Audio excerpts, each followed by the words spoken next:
Olá! Nesse primeiro módulo, a gente vai falar sobre a história do SUS. A história do SUS ela tem início com a expansão marítima europeia, que teve início nos séculos XV e XVI, e que ocasionou um aumento da circulação de mercadorias e contato entre os povos. Então, os portugueses tiveram contato com doenças tropicais, como por exemplo a malária, e o povo nativo teve contato com doenças provenientes da Europa, como a peste bubônica e a cólera. Com a chegada dos escravos africanos, chegou também, houve a vinda de doenças provenientes da África, como por exemplo a febre amarela. Essa diversidade racial, ela possibilitava um leque de opções de tratamentos, Então os indígenas eles contavam com a figura do pajé, os africanos com a figura dos curandeiros e os europeus com a figura do prático ou barbeiro, que utilizavam técnicas bem avançadas para a época, como sanguessugas e sangria.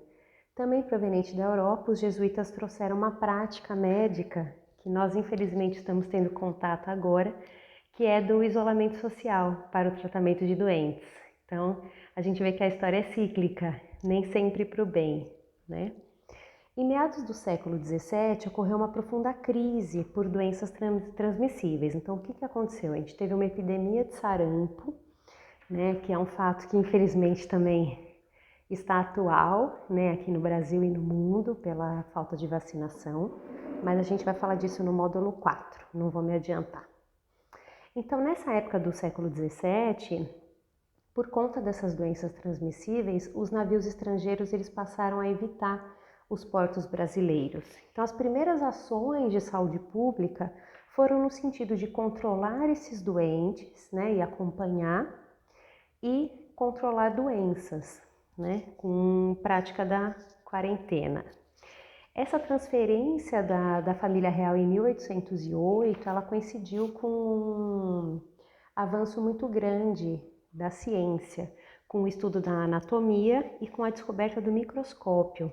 A descoberta do microscópio, ela precedeu a Revolução Pasteuriana, que deu início à área da ciência que hoje a gente conhece como microbiologia. Também nessa época foram criadas as faculdades de medicina de Salvador e do Rio de Janeiro, que eram na época as cidades portuárias que mais recebiam navios e escravos, Passando aqui para a época da República, o que aconteceu? Na época da República, com o início da industrialização, houve uma nova organização social, Então o governo ele teve que se adaptar a essa nova realidade. Então, de imigrantes europeus chegando, pessoas migrando da área rural para a zona urbana. Então, tudo isso teve que contar com adaptações no modelo de saúde, de assistência à saúde brasileiro. Também nesse período ocorreu o que a gente chama de normatização médica. O que aconteceu? Tanto o ensino como a prática médica passaram a ser regulamentados em conformidade com o modelo europeu. Então, nessa época ocorreu uma alteração gradual dos religiosos, Eles foram removidos da direção dos hospitais e foram criados hospitais públicos, visando atender a população, principalmente com pessoas doentes, com doenças como tuberculose, hanseníase e doenças mentais. No início do século XX, o Rio de Janeiro era a capital do Brasil e ele apresentava um quadro totalmente caótico, caracterizado pela presença de diversas doenças graves, como varíola, malária, febre amarela. O Rodrigues Alves, que era presidente do Brasil na época, ele nomeou Oswaldo Cruz, que era um renomado médico sanitarista, como diretor do Departamento Federal de Saúde Pública. Então, o que ele fez? Ele começou a fazer a profilaxia da febre amarela, ele criou o Instituto Soroterápico Federal, que depois virou Instituto Oswaldo Cruz, que hoje a gente conhece como Fundação Oswaldo Cruz, que é uma das responsáveis hoje pela produção de vacina contra a Covid-19. E esse médico, o que ele fez, o Oswaldo Cruz? Ele adotou um modelo de campanhas sanitárias, Então as pessoas visitavam as casas para ver condições sanitárias, se as pessoas estavam descartando lixo, sabendo que todo esse cuidado era a mais importante prevenção, né, de doenças na época. A população não gostava muito dessas campanhas por achar que elas eram muito autoritárias. Né? Oswaldo Cruz também na época ele criou a campanha de vacinação obrigatória, o que gerou muita revolta na população e culminou com a revolta da vacina. A revolta da vacina, eu coloquei um vídeo para vocês, tem o hiperlink no texto e também tem um anexo esmiuçando mais essa revolta, tá? E em 1923 foi realizada a Reforma Sanitária Brasileira com a criação do Departamento Nacional de Saúde, que era ligado ao Ministério da Justiça. E depois disso a gente tem a história da Previdência Social. Ela começa no dia 24 de janeiro de 1923. Nessa data foi aprovada a Lei Eloy Chaves. O que ela fazia, essa lei? Ela regulamentava a formação de caixas de aposentadoria ou pensão, que eram as CAPs. A partir daí, os funcionários eles podiam ter acesso a direito à aposentadoria por invalidez, tempo de contribuição. Então, a gente vê que nessa época começam a ser consolidados os direitos dos trabalhadores, né? Que são realmente consolidados na era Vargas, como a gente vai ver mais para frente.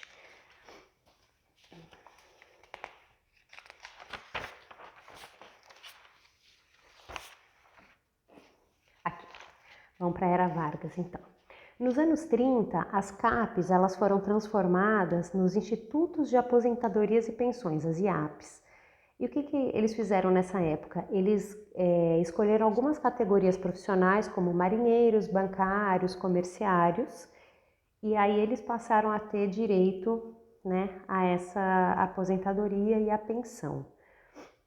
Né? E assim começa a ser esboçado o sistema de proteção social brasileiro, compreendendo a política de proteção ao trabalhador, com carteira profissional, jornada de 8 horas. Então, a consolidação das leis de trabalho, ela coincide aqui com o direito do trabalhador à saúde. Só que a gente vê que algumas categorias ainda eram postas de lado, como autônomos, empregadas domésticas, né? A gente vai ver mais para frente que depois eles foram incorporados quando esse serviço foi avançando, tá?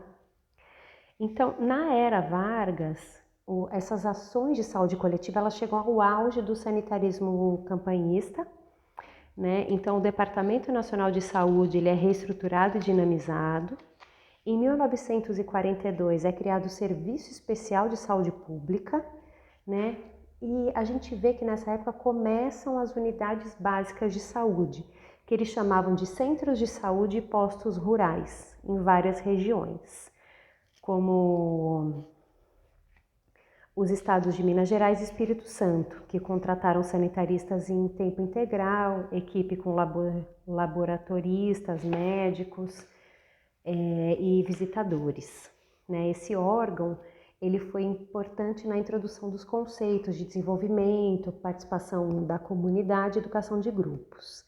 Em 1953 foi criado o Ministério da Saúde. Em 1956, a reorganização dos serviços de controle das endemias rurais, no Departamento Nacional de Endemias Rurais, que era conhecido como DENERU. Então, ele tratou-se de uma política pública com ênfase na prevenção de doenças transmissíveis, aliada a uma política de saúde previdenciária. Então, a gente vê que a saúde e a previdência social sempre andaram lado a lado. A gente vai falar muito disso no módulo 2, onde eu vou falar da legislação estruturante do SUS. Tá? Inclusive, o financiamento do SUS ele vem em parte da Previdência Social, mas eu não vou me adiantar, de novo, deixa para o próximo módulo. Então, nessa época, o Estado ele começou a contar com postos de trabalho, com indústrias de medicamentos, equipamentos, ensino profissional, hospitais, ambulatórios.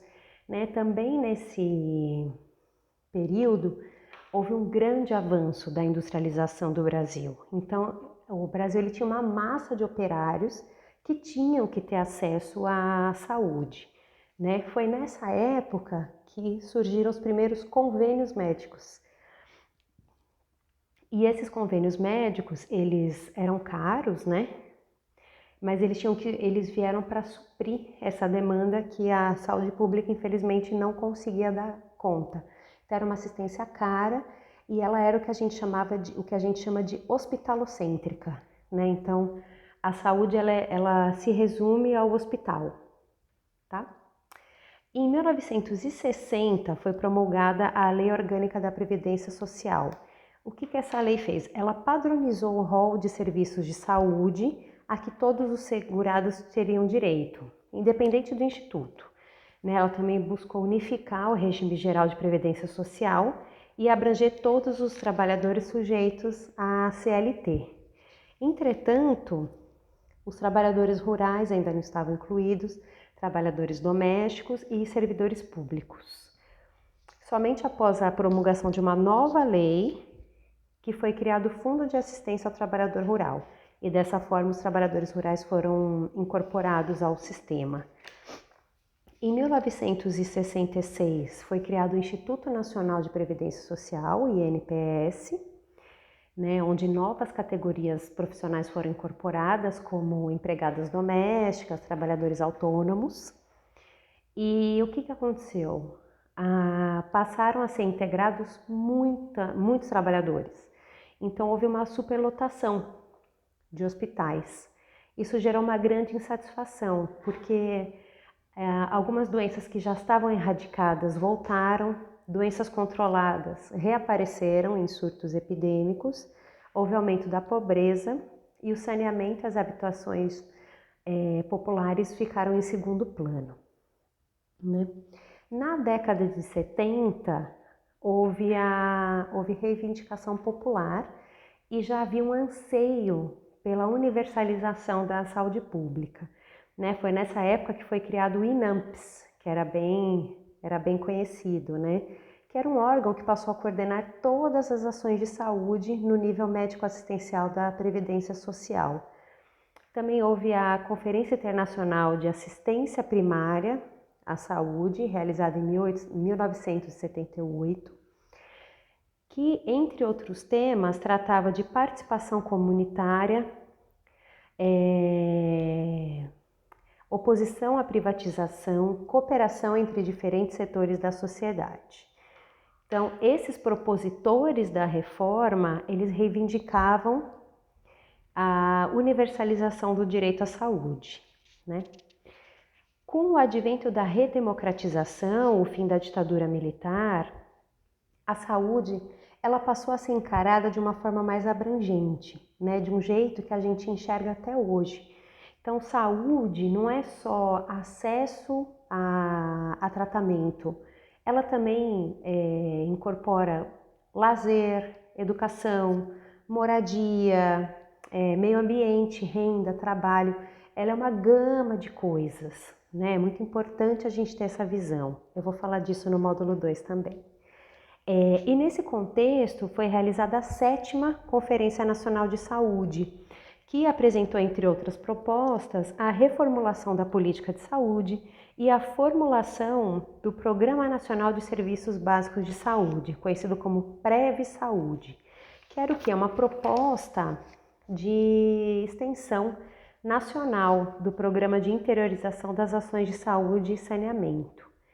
Em 1981, foi nomeado um Conselho Consultivo de Administração da Saúde Previdenciária, que apontou uma rede de saúde ineficiente, desintegrada, complexa, indutora de fraude e de desvio de recursos, né? Então, a partir desse diagnóstico foi formulado o Programa de Ações Integradas de Saúde, o PAIS, que passou a se chamar AIS em 1983 e revelou revelou ser a estratégia mais importante aí para a universalização do direito à saúde, né? Então, com uma proposta de integração, racionalização dos serviços públicos de saúde e de articulação destes com a rede conveniada e contratada. Com o advento da nova república, houve expressivo crescimento do movimento social que defendia a democratização da saúde e difundia a proposta sanitária, né? Dessa forma, o Ministério da Saúde convocou gestores da saúde e pela primeira vez foram convocados técnicos e usuários para a 8ª Conferência Nacional de Saúde, que ocorreu em 1986 e que foi um marco para a história do SUS. Né? Ela foi aberta por uma palestra do médico Sérgio Arouca, eu deixei também o link no texto dessa palestra, que foi assim, extremamente marcante, vocês têm que assistir, foi muito, muito boa mesmo. Né? Então ele trouxe na fala dele a saúde como direito do cidadão, como dever do Estado, e por essa iniciativa o INAMPS, ele passou a ser chamado de Sistema Unificado e Descentralizado de Saúde, o SUDES, que é o princípio aí do SUS, né? Isso em 1987. E ele foi então uma ponte para a construção do SUS. Né? Então ele avançou na política de descentralização da saúde, do orçamento, permitindo uma maior autonomia dos estados na programação de atividades do setor, né? E com esse novo processo, ocorria no período da discussão da nova Constituinte. Né? Eu pus uma foto aí muito emblemática do Ulisses Guimarães com a bandeira do Brasil, que foi um marco da nossa redemocratização, né? E o relatório da 8ª Conferência Nacional de Saúde foi tomado como base para a discussão da reforma do setor. As proposições mais importantes desse relatório foram assumidas pela Constituição Cidadã de 1988, que é a nossa Constituição até hoje, né? Dando origem ao SUS. E o SUS ele pode ser definido como conjunto de ações e serviços de saúde públicos e privados, contratados ou conveniados com o poder público. Ele é o sistema de atenção à saúde de todos os brasileiros. Obrigada e até a próxima!